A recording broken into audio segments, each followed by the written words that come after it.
আগমনেৰ সুৰ তোমাৰ তুলিৰ গন্ধ ছড়ানো বলো বলো দুৰ্গা এলো বলো বলো দুৰ্গা এলো। নমস্কাৰ সকলোকে মোৰ এটি নতুন ভিডিঅ'লৈ আপোনালোক সকলোকে স্বাগতম জনাইছোঁ। এয়া দুৰ্গা পূজাৰ বিশেষ ভিডিঅ' নৱমীৰ দিনা ভিডিঅ'টো দিওঁতে বহুতেই দেৰি হ'ল। আশা কৰোঁ আপোনালোক সকলোৱে চাব, নিশ্চয় ভাল পাব। এয়া দুৰ্গা পূজাৰ মণ্ডপ। আচলতে ইয়াত বছৰে বলি হয় নৱমীৰ দিনা। মানুহ বহুত বেছি হয়, আপোনালোকেও আহিবচোন, খুবেই ভাল লাগে। পৰিয়ালৰ দেৱালয় দুবিতে হয়, আপোনালোকেও আহিব। আৰু এয়া ঘৰলৈ আহোঁতে বান্দৰৰ পোৱালি দুটা দেখিলোঁ, দেখিছে নহয় ইমান ধুনীয়াকৈ আছে, মৰম লগাকৈ সিহঁতে। দেখিয়ে ভিডিঅ' বনাই দিলোঁ আৰু সিহঁতক খাবলৈ কলো দিছিলোঁ, ভিডিঅ' বনোৱা নহ'ল, ভয়ো লাগে। সেয়াই আৰু ঘৰলৈ আহি এয়া হাঁহৰ মাংস বনাবলৈ ৰেডি। আপোনালোকেও কেনেকৈ বনাই জনাবচোন। আৰু মই কিন্তু এনেকৈয়ে বনাওঁ। মই আচলতে মানে দাদাজনক কৈ আছোঁ, যোগাৰ কৰি দি আছোঁ, দাদাজনে বনাই আছে। যিহেতু ঘৰলৈ আহিলে ইটো সিটো কৰিবলগীয়া হয়, মাকো অলপ সহায় কৰি দিছোঁ, পূজা বুলি আলহীও থাকে, সেইবাবে ভিডিঅ'টোও বনাই আছোঁ।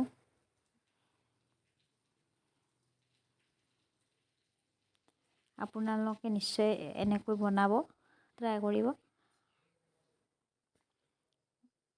অতি সহজে গাঁৱলীয়া জুতিৰে।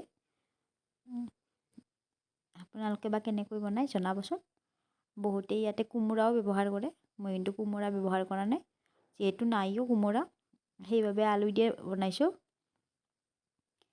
এয়া হাঁহৰ মাংস আচলতে দুৰ্গা পূজাত আমাৰ নৱমীৰ দিনা যিহেতু বলি হয়, আমাৰো বছৰে বলি দিয়ে। বহুতে ভাবি পৰে বলি দিয়াটো বেলেগকেও ভাবি পৰে, ভাবিবলগীয়া একো নাই, যিহেতু আমি সৰু থকাৰ পৰাই দি আহিছে। আৰু কেতিয়ালৈকে দিয়ে নাজানো, আৰু যেতিয়ালৈকে মা দেউতাই থাকিব দিয়ে থাকিব হয়তো। সেয়া কিছুমানে ভাল পায়, কিছুমানে বেয়া পায়। এয়া বিশেষ গান ভাবিবলগীয়া একোৱেই নাই। মছলা মই এইখিনিয়ে ব্যৱহাৰ কৰিছোঁ, আপোনালোকে কি কি ব্যৱহাৰ কৰে আপোনালোকৰ সোৱাদ অনুযায়ী কৰিব পাৰে।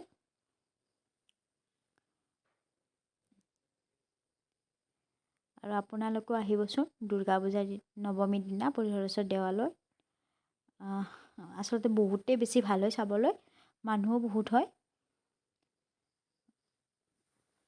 আপোনালোকেও আহিব, আৰু যদি ভিডিঅ'টো চাই ভাল লাগে নিশ্চয় লাইক কমেণ্ট শ্বেয়াৰ কৰিব।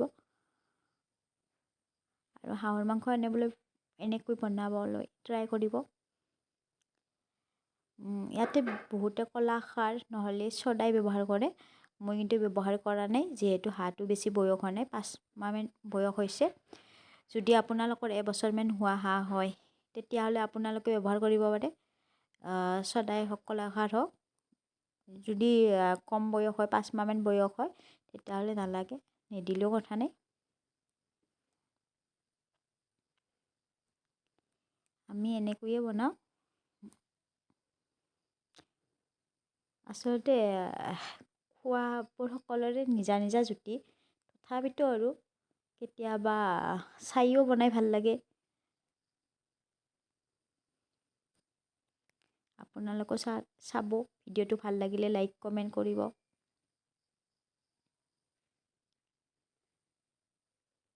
আৰু কথাবোৰ যদি বুজি পোৱাত কিবা অসুবিধা হয় নিশ্চয় সুধিব পাৰে, যিহেতুকে মোৰ প্ৰথম ব্লগ হয়।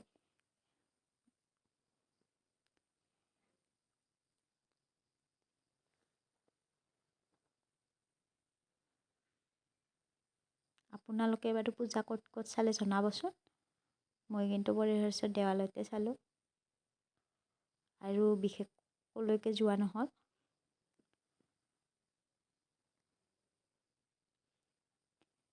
আপোনালোকেও আহিব, ইয়াতে লক্ষী পূজাও হয়। আৰু মোৰ ভিডিঅ'টো দিওঁতে বহুতেই বেছি দেৰি হ'ল, আৰু পূজা শেষ হ'বাৰে হ'ল।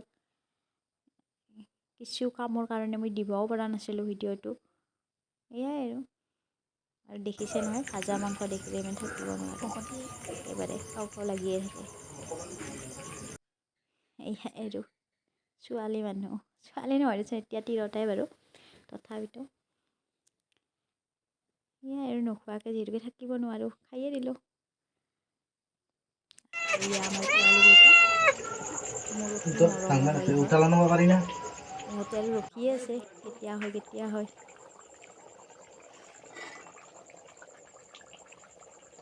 আৰু এই দাদা দুজন লাজে কৰে, তথাপিতো অলপ ভিডিঅ' বনাইছোঁ সিহঁতক, কষ্ট কৰি বনাইছে যিহেতু। আৰু আমাৰ এই পোৱালীকেইটা তামাম অশান্তি আলহী আহিলে, এই তলত কান্দিয়ে থাকে। আৰু শেষত মই পূজাৰ বিশেষ স্থানখিনি দেখুৱাই ইয়াৰে পৰা ভিডিঅ'টোৰ পৰা বিদায় লৈছোঁ। আশা কৰোঁ আপোনালোকে চাব নিশ্চয়। Thank U.